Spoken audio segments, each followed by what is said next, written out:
Muy bien, chicos, entonces vamos a continuar con nuestra clase. Para eso vamos a compartir la pantalla que puedan tener a disposición entonces la pizarra electrónica.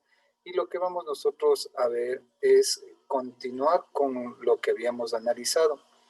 La parte que nos corresponde el día de hoy analizar un poquito es la tercera ley de Newton. Vamos a hablar un poquito con respecto a la tercera ley de Newton, que es importante que profundicemos nuestro conocimiento con respecto a lo que vimos el año anterior. Habíamos hablado que la tercera ley de Newton se le conoce con el nombre de la ley de acción y reacción, ¿sí? Entonces, la ley de acción y reacción, ¿qué es lo que nos dice? Nos dice que cuando hay una fuerza sobre un objeto, entonces este objeto le devuelve al otro la misma fuerza, pero en sentido contrario, ¿sí? Entonces, así que, pero vamos a ver qué implicaciones tiene y cuál es la diferencia que hay con la componente, o sea, cuando nosotros sumamos fuerzas, ¿ya? Para eso nos vamos a valer justamente de la figura 20 que le voy a trasladar a nuestra pizarra para que puedan observar. Miren ustedes este gráfico, ¿ya? Ustedes pueden ver, por ejemplo, que aquí hay dos objetos diferentes. Un objeto es el pie y el otro objeto, en cambio, es el piso. Miren, y aquí vamos a encontrar varios pares acción-reacción, ¿sí? Ustedes noten que digo pares de fuerzas, acción y reacción, o sea que siempre van a venir en parejas, ¿no? Una de acción y una de reacción, ¿sí? Miren, por ejemplo, el peso de la persona va contra el piso, ¿no es cierto? Va contra el piso, el peso. Pero noten ustedes que oponiéndose al peso, en cambio el peso le devuelve al hombre una fuerza normal sobre el pie, ¿ya? Noten ustedes acá, miren, que el pie, como se va hacia atrás, entonces hay una fuerza del pie sobre el suelo, ¿ya? Sobre el suelo, aquí. Pero ¿qué es lo que hace en cambio? ¿Cuál es la reacción? El suelo hace una fuerza sobre el pie. Miren, por eso es que me permite caminar. Noten ustedes que entre el peso del cuerpo sobre el suelo y la fuerza del pie sobre el suelo, sumamos estas dos fuerzas y me da una resultante. Esta es la resultante sobre el suelo. Noten ustedes que aquí está sobre el suelo. Pero en cambio acá, la fuerza del suelo sobre el pie y la fuerza normal sobre el pie nos da una resultante en cambio sobre el pie. Y esta resultante es la que permite que el ser humano camine, ¿sí? Se dan cuenta que no se anulan las fuerzas porque están en objetos diferentes. ¿Cuándo se anularían las fuerzas? Las fuerzas se anularían. ¿Y cuál es la diferencia? Miren, ¿cuál es la diferencia entre la tercera ley de Newton y la primera ley de Newton, que en cambio nos dice que si la sumatoria de fuerzas sobre un objeto es cero, entonces el objeto se encuentra bien en reposo o en movimiento rectilíneo uniforme? Miren, la diferencia está en que aquí sobre este objeto de masa M, ¿no es cierto? Entonces miren, si yo hago una fuerza para este lado y también hago una fuerza para el otro lado, y si las dos fuerzas son de igual magnitud pero solamente de sentido contrario, entonces ahí sí la sumatoria de fuerzas daría cero, ¿ya? Pero esto no son pares acción y reacción, porque los pares acción y reacción se dan en dos cuerpos diferentes. ¿Cuáles son los cuerpos diferentes en el caso de la figura? Son el piso y el pie del ser humano. Eso es lo que debemos tomar nosotros en cuenta. Mientras que cuando se da en un solo objeto, entonces ahí tenemos nosotros composición o descomposición de fuerzas. ¿Estamos de acuerdo? Vamos a avanzar un poquito más. Por eso es que acá noten ustedes que tenemos algunas características de esta ley que vale la pena que nosotros podamos nosotros repasarles estas características de la ley. ¿Cuáles son estas características de la ley de acción y reacción? Miren, La primera característica nos dice que la ley de acción y reacción supone que las fuerzas como resultado de una interacción actúan siempre ¿en qué cosa? En parejas, ¿ya? O sea, no puede haber una solita, ¿no? No se puede encontrar la fuerza de acción por un lado sin que haya una reacción. Siempre debe haber parejas, siempre hay parejas. Segundo, miren, las dos fuerzas aparecen simultáneamente. ¿Qué significa simultáneamente? Que aparecen al mismo tiempo. Y aunque aparecen al mismo tiempo, miren, no se anulan entre sí. No como estas dos de acá, ¿no? Miren estas dos de acá, por ejemplo, miren, aquí tengo la fuerza, llamémosle fuerza 1, ¿sí? Y a esta le llamo fuerza 2. Vamos a suponer que la fuerza 2 vale 10 newtons y la fuerza 1 también 10 newtons. Pero noten que tienen el mismo módulo, pero diferente dirección y sentido, ¿sí? Como tienen diferente sentido, entonces ahí sí estas dos se anulan. Pero ¿qué es lo que pasa en cambio con las fuerzas de acción y reacción? Las fuerzas de acción y reacción, además que aparecen las dos al mismo tiempo, no se anulan entre sí, ¿sí? ¿Por qué? Porque actúan sobre objetos diferentes y por eso provocan efectos distintos, ¿sí? Por ejemplo, miren, aquí el peso del hombre le empuja al planeta hacia abajo, pero como el planeta es inmenso, el planeta ni se mosquea, pues, ¿sí? Pero en cambio, el planeta, como es grandote, le empuja al hombre con la misma fuerza. Y entonces el hombre puede mantenerse quieto o puede moverse y no sale disparado hacia otro planeta, ¿sí? Entonces, esa es la diferencia del par acción y reacción. Miren, otra cosa más también. Miren, la tercera ley de Newton explica los fenómenos tan cotidianos como por qué podemos movernos cuando caminamos, por qué avanzan los aviones, ¿sí? O los cohetes. ¿Por qué rebota una pelota cuando se lanza contra una pared? Entonces, esas son, o sea, la explicación de eso, de todos esos cuestionamientos, los tiene la tercera ley de Newton. ¿Por qué? Porque son fuerzas que actúan sobre cuerpos distintos. Ejemplo, infla un globo, queda llenito el globo con aire, ¿no es cierto? Y el momento en que yo le suelto al globito, ¿se han dado cuenta cómo sale disparado? ¿Por qué sale disparado? Porque el globo hace una fuerza hacia afuera, hacia atrás, ¿no es cierto? Y esa misma fuerza, en cambio, el planeta, la atmósfera, le hace contra el globo. Pero noten ustedes que como la fuerza es grande y el globo es livianito, entonces el globo sale disparado, pero el planeta Tierra se queda quieto porque es inmenso, ¿no? No se puede mover. Entonces, esa es la razón por la cual los aviones, los cohetes, etcétera, se mueven y nosotros mismos caminamos. Eso es la tercera ley de Newton.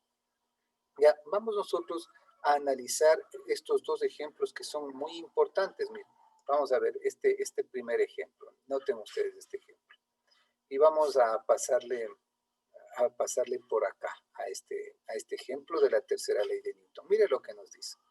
Miren, dice, un caballo que está atado a un carro se niega a tirar del carro porque vamos a imaginarnos que el caballo piensa, ¿no? Y que el caballo ha estudiado física, ¿ya? Entonces, miren lo que dice. El caballo atado a un carro se niega a tirar de él porque hace el siguiente razonamiento, porque estuvo observando las clases de física, ¿no? Dice, si yo ejerzo una fuerza sobre el carro realizará otra fuerza igual sobre mí y de sentido contrario. A ver, ¿hasta ahí está bien o no está bien hasta ahí el caballito? Miren, hasta ahí el caballo está razonando bien. Pero ¿qué más dice? Dado que ambas fuerzas se contrarrestan, no voy a poderle mover a la carreta. Entonces, de gana le empujo a la carreta, de gana le halo. La pregunta es, mis queridos muchachos, ¿en qué falla el razonamiento del caballito? A ver, ¿quién me dice en qué parte falló el razonamiento del caballo? Miren, una parte la hizo muy bien, ¿no? Una parte la hizo muy bien porque dice, miren, dice que si yo ejerzo una fuerza, dice el caballito, ¿no? Si ejerzo una fuerza sobre el carro, entonces el carro realizará otra fuerza igual sobre mí y de sentido contrario. Hasta ahí el razonamiento bien del caballito, ¿no es cierto? Hasta ahí bien. Pero ahora, ¿en dónde está mal? Está mal en esta partecita, miren. Dice, dado que ambas fuerzas ¿qué cosa? contrarrestan. ¿Estará bien? ¿Las fuerzas de acción y reacción se contrarrestan? No se contrarrestan porque están en objetos diferentes, ¿sí? Si es que estuvieran sobre, no ven que la fuerza es del caballo sobre la carreta y la otra fuerza es de la carreta sobre el caballo, entonces son fuerzas de acción y reacción, pero están en objetos diferentes. Y de ahí que el caballito entonces tiene que mover la carreta porque ahí le gana, ¿no? Y aquí está, miren el caballito, ahí está el caballito pensando qué es lo que le pasará si es que puede o no puede mover, si es que puede o no puede mover la carreta, entonces se niega a moverse la carreta, ¿no? Entonces, ¿cuál es la falta, en qué falla el razonamiento? Como les acabé de decir, ¿sí? Aunque la acción y reacción, ¿no es cierto?, existen simultáneamente, ninguna de ellas se elimina, ¿sí? No se elimina. ¿Por qué? No se elimina porque están en diferentes objetos, ¿sí? Lo único que tiene que hacer el caballito es, ¿qué cosa? Empujar con esta fuerza F y que va a superar los rozamientos que van a tener las ruedas del coche y sus propias patitas, ¿no? Entonces, esa es la razón, ¿no?, por lo que está mal. Ahora, vamos nosotros, en cambio, a hacer otro ejercicio, a analizar otro ejercicio.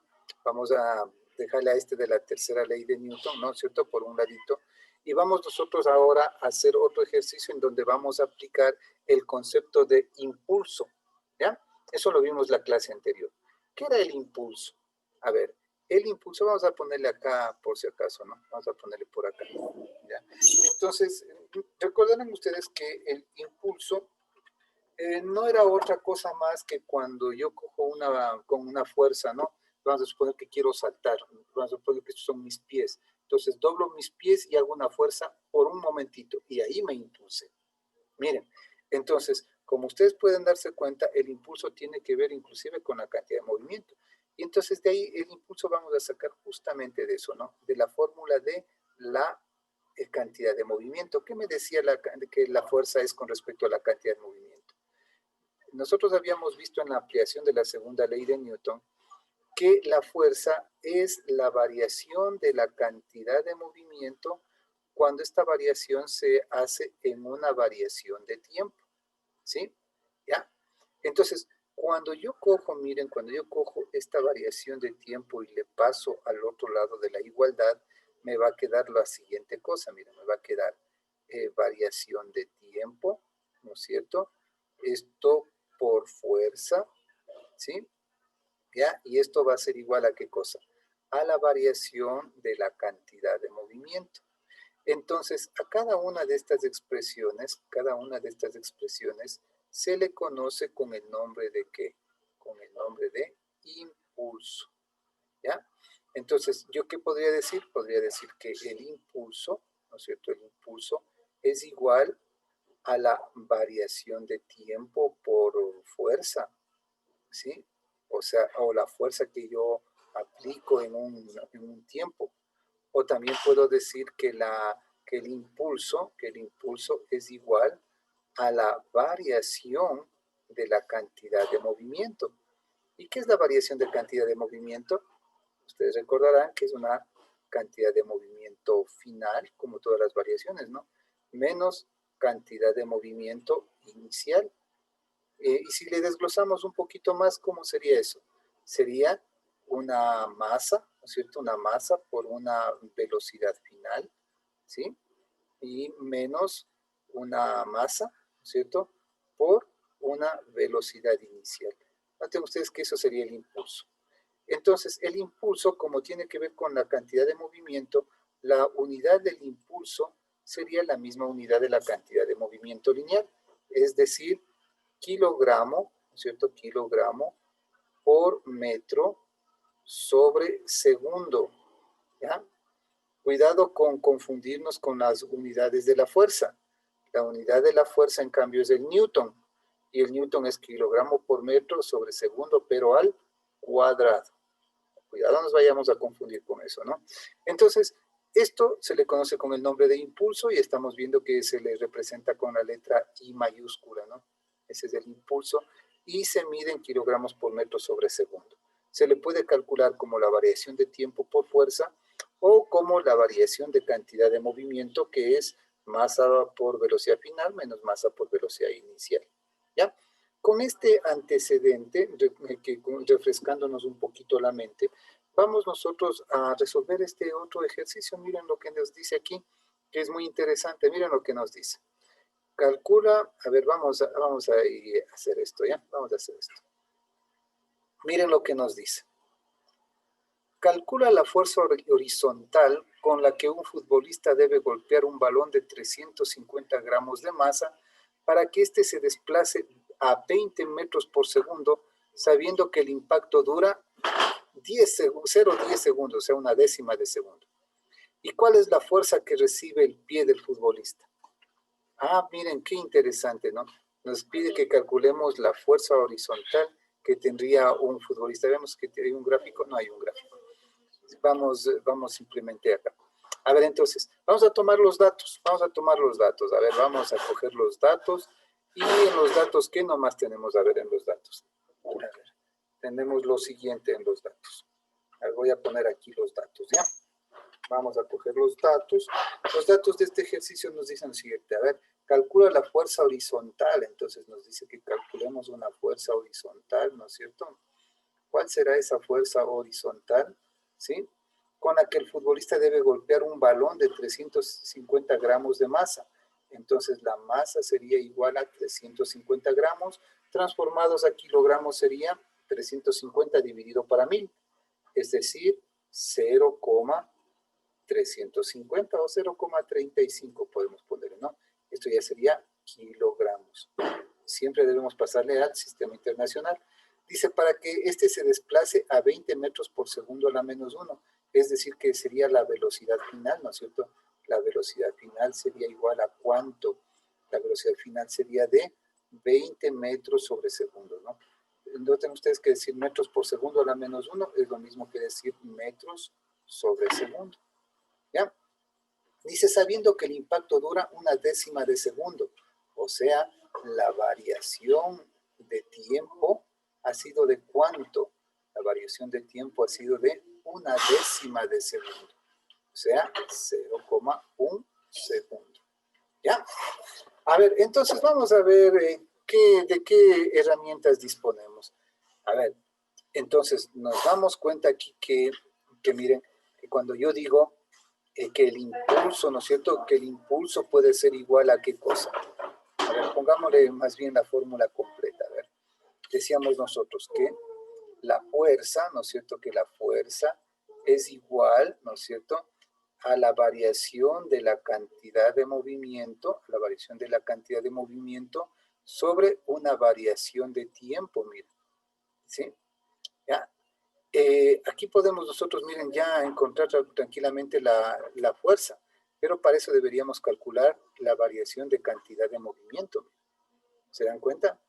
¿Y cómo encuentro yo la variación de cantidad de movimiento? A ver, la variación de cantidad de movimiento se encuentra restando la cantidad de movimiento final menos la cantidad de movimiento inicial. Ay, aquí se me está yendo mal. Es la cantidad de movimiento inicial, ¿no es cierto? Cantidad de movimiento inicial. Y todo eso sobre la variación de tiempo. ¿Ya? Y ahora sí, analicemos, pues analicemos. A ver, primero está la pelotita quieta. La velocidad inicial de la pelotita, ¿cuánto sería? 0, porque está quieta, ¿no es cierto? Esto es antes de que le patee. Una vez que el muchacho cogió y le pateó, ¿no es cierto?, a la pelota, ¿sí? Entonces ahí ocurrió el impacto, ¿no es cierto? Ahí le pateó la pelota, entonces la pelota sale ya con esa velocidad de 20 metros por segundo, 20 metros sobre segundo. Noten ustedes, mis queridos muchachos, que antes del impacto, este sería la cantidad de movimiento inicial y después del impacto, esta sería la cantidad de movimiento final. Miren, entonces aquí, ¿qué es lo que tendríamos? Tendríamos masa, ¿no es cierto? La masa del balón multiplicada por la velocidad inicial. Y acá tendríamos la masa misma del balón, pero multiplicada por la velocidad final. Noten ustedes, mis queridos muchachos, que como la velocidad inicial es 0, la cantidad de movimiento inicial ha sido también cero. Pues.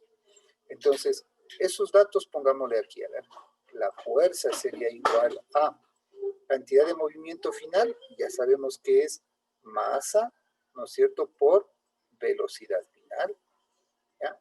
Menos la cantidad de movimiento inicial, que ya sabemos que es cero, pues, por esto de aquí, y sobre la variación de tiempo. ¿Cuánto es la variación de tiempo? 1/10 de segundo. Mira, sigamos poniendo ya los valores. Entonces, la fuerza, ¿a qué sería igual la fuerza? Ya tenemos la masa. A ver, ¿la masa cuánto es? 0,35. Entonces sería 0,35. ¿Sí? Esto lo tenemos que multiplicar por ¿cuánto? Tenemos que multiplicarlo por la velocidad final, que es de 20. Ponemos entonces 20, ¿no es cierto? Y esto le dividimos para 0,1. Para 0,1, ¿ya? Entonces, ya, listo. Ya tenemos el valor de la fuerza. ¿Cuánto sería el valor entonces de la fuerza? Entonces, 20 newtons. ¿ya? Muchas gracias, mi querida. 70, perdón. A ver, ¿cuánto? 70 newtons. 70 newtons. A ver, alguien que me diga más o menos. Sí, Lisa, 70. Eso, 70 newtons, ya. Entonces, ¿ha sido cuánto? 70 newtons. Y ya estamos nosotros entonces, hemos aplicado el concepto de impulso de la cantidad de movimiento. Noten ustedes que yo puedo haber ocupado de diferente forma esto, no podía haber sacado la variación de cantidad de movimiento aparte y todo eso, pero para que podamos utilizarle bien a esta formulita, ¿no? De la segunda ley de Newton, y donde también nos habla del impulso. Muy bien, mis queridos muchachos, ¿alguna pregunta con respecto al impulso, a la tercera ley de Newton? Ya. No se olviden que esto está grabado y tranquilamente pueden repetirse la clase, ¿no? Muy bien, vamos a avanzar, mis queridos muchachos, porque el tiempo es oro, ya saben, en estas clases virtuales. Vamos nosotros entonces a hablar de unas fuerzas que de pronto nos hemos estado olvidando, pues, ¿sí? Porque ahorita estamos hablando ya de la dinámica. Y luego nos faltaría un capitulito más y terminamos toda la dinámica. Nos faltaría dinámica de rotación nada más. Pero por lo pronto vamos nosotros a hablar de dos fuerzas más que nos hacen falta. ¿Ya? ¿Cuáles son esas fuerzas que nos hacen falta? Pues la fuerza de rozamiento y la fuerza normal. Vamos a hablar ahora de esas fuerzas, ¿ya? Entonces, analicemos entonces nosotros estas otras fuerzas que es justamente cuando nosotros tenemos interacciones de contacto, ¿sí? ¿Qué es esto de interacciones de contacto? Cuando nosotros cogemos objetos que están pegados, pues, ¿no? Por ejemplo, aquí tengo mi celular, le pongo sobre mi mano y ya tengo una interacción de contacto, ¿sí? ¿Ya? Pero ocurre lo siguiente, pues, mis queridos muchachos, vamos a ir analizando el siguiente caso, a ver. Vamos a suponer, mis queridos muchachos, que tenemos aquí un plano inclinado. Ahí tenemos el plano inclinado. Ya habíamos hablado de esto, así que vamos a hablarlos rápidamente y solamente algunas cositas interesantes, ¿ya? Aquí tenemos nosotros el plano inclinado y vamos a tener aquí un ángulo alfa. ¿Ya? Ahí está un ángulo alfa que está inclinado el plano. Y sobre este plano inclinado nosotros le colocamos a un objeto, puede ser un libro, voy a suponer que ahí está un libro, ¿ya? Pero a pesar de que está el plano inclinado, el libro no se mueve. ¿Cómo es eso que no se mueve? ¿Por qué no se mueve? A ver, imaginémonos que tengo aquí, miren, ¿ya? Aquí está un librito y le pongo a mi celular encima del libro. Y ahora le pongo así, miren, está ya con un ángulo alfa, miren, pero miren, el celular no se mueve. Ahí está el celular, no se mueve el celular. Y eso que está con un ángulo, está inclinado y no se mueve. ¿Eso querrá decir que no hay fuerzas sobre el objeto? Al contrario, hay un montón de fuerzas. ¿Cuáles son esas fuerzas que hay? En estos 10 minutos vamos a ir analizando las fuerzas que existen sobre este objeto. Ya. En primer lugar, la fuerza que nunca debe faltarnos y que siempre se apunta hacia el centro del planeta Tierra es el peso. Y el peso siempre se aplica en el centro geométrico, por si acaso, ¿no? A ver, para que se den cuenta, ¿no? ¿En dónde se aplica el peso? El peso se aplica siempre en el centro geométrico de los objetos.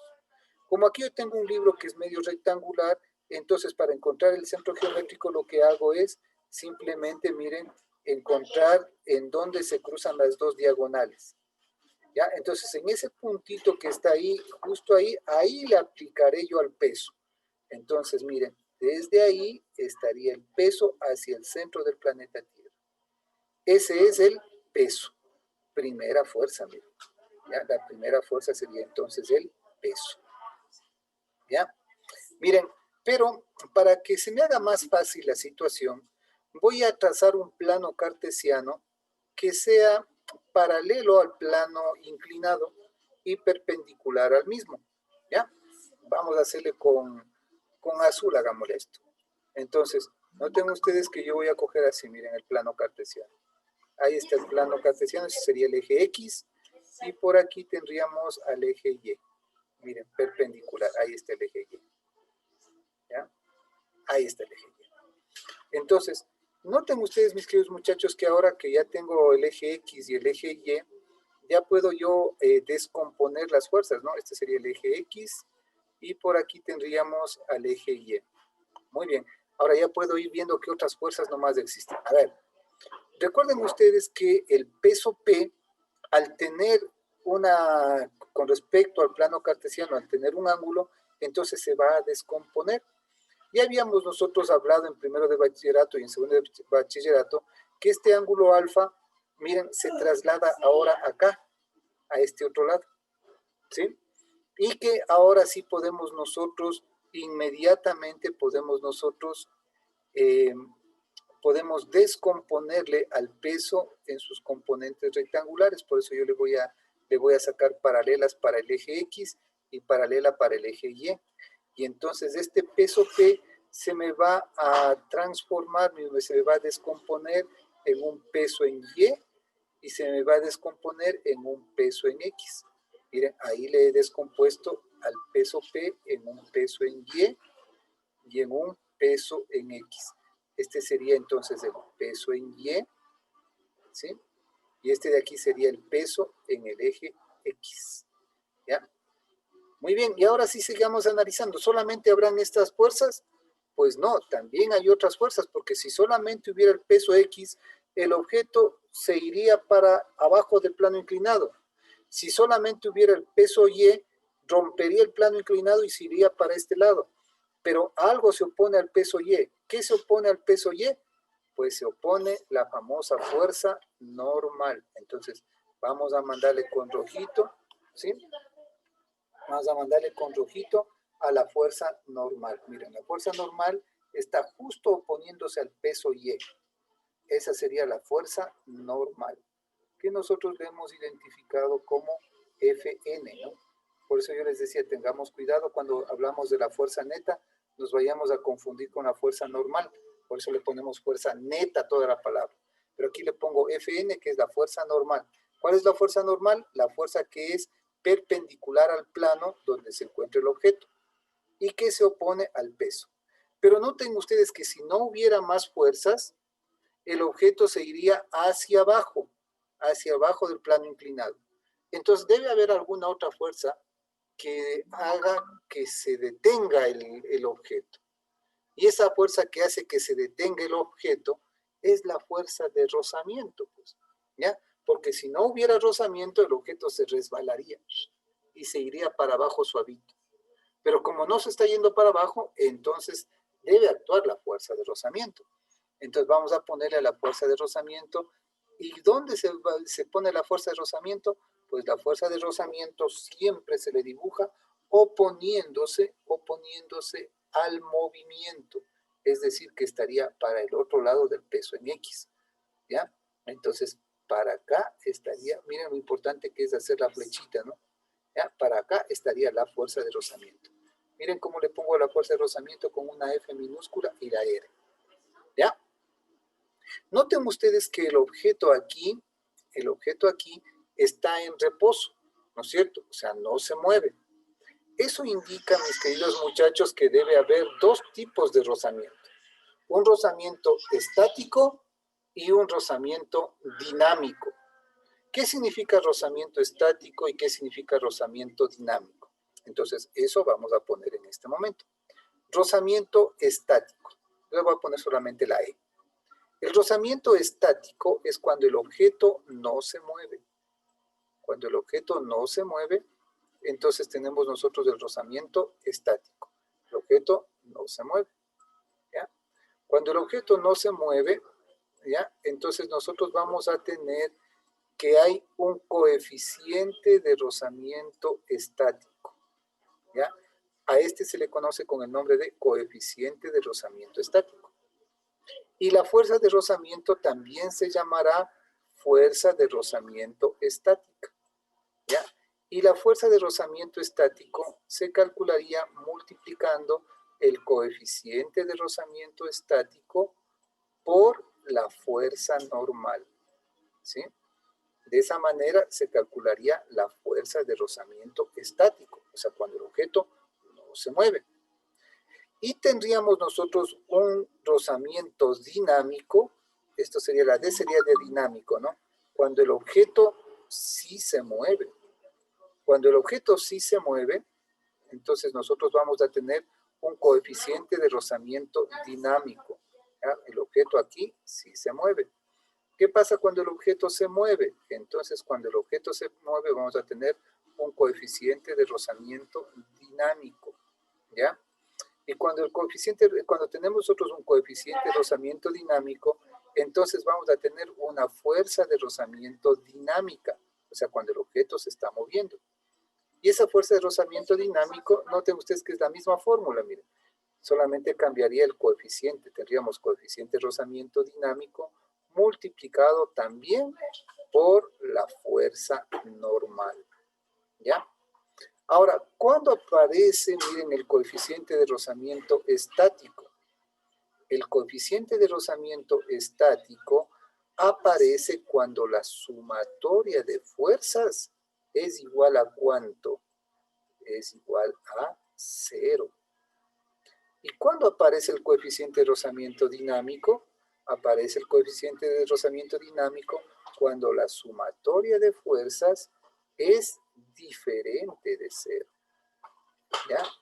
Entonces ahí aparecerá el coeficiente de rozamiento dinámico. ¿Ya? Entonces, ¿para qué nos sirve toda esta cuestión?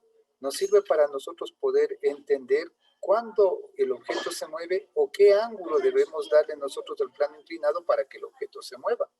¿Sí?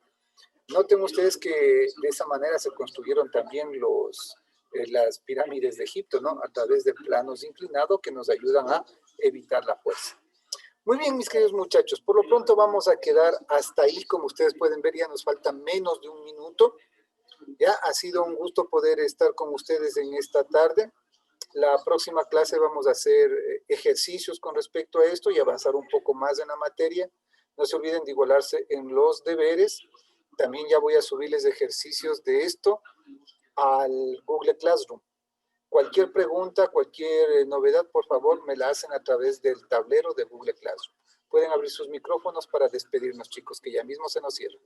Hasta luego, Hasta luego, Licen. Hasta luego, Licen. Luego, y esto se nos cierra en 3, 2, 1.